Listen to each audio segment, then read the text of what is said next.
The controversial piece of legislation that gives legal status to undocumented young people who entered the U.S. as children is now one step closer to becoming law. The DREAM Act passed the House with 216 votes and is now expected to be voted on by the Senate early next week. But many lawmakers still object to it. We're joined by Iowa Congressman Steve King, an immigration attorney and an immigrant herself, Tanya Gendelman. Welcome to both of you. Good morning. Good morning. Congressman, I want to start with you. I know you are philosophically opposed to the DREAM Act, so let me just give you the practical argument that its supporters are making. Basically, they say, we've invested in these young people who came here to this country through no fault of their own. We've paid for their public school education. Now we're going to send them back and not capitalize on that investment? How do you respond?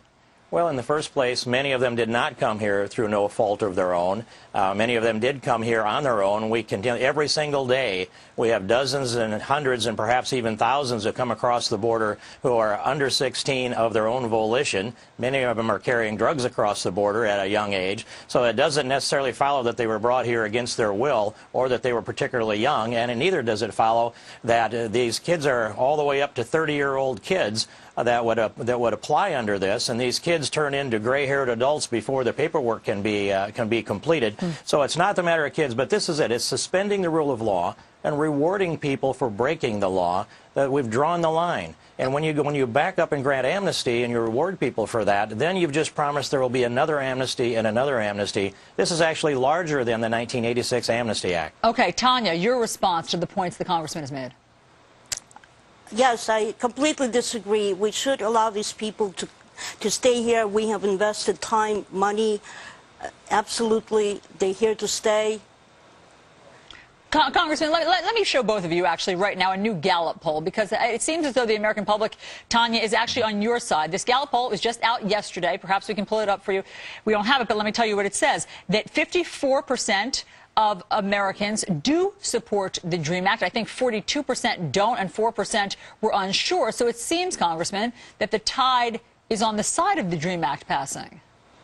Well, I would want to see how they actually ask that question. It makes a lot of difference on the precise language, but when they've got a nice name on a bad bill. So first thing that people do is they think, yes, I like that. I want people to have a dream. To give you an example, in the Iowa House, they passed it 97-0, and when they found out what was in the DREAM Act in the Iowa Senate, even though it was controlled by Democrats, they refused to even bring it up.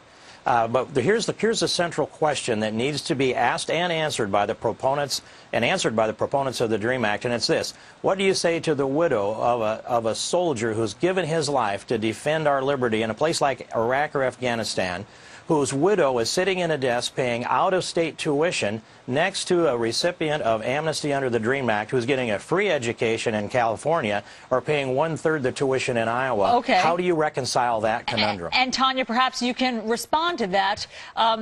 There are people fighting for our freedom while other people are breaking the rules to get in.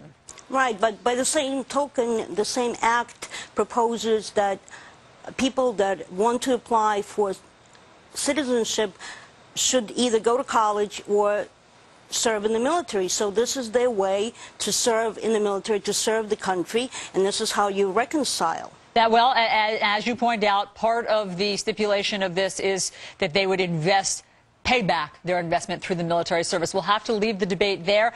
Congressman Steve King, Tanya Gendelman, thanks so much for coming in. Thanks, Allison. We know that's not the answer. Thank you. Meanwhile, their man's best friend on the battlefield, the dogs helping our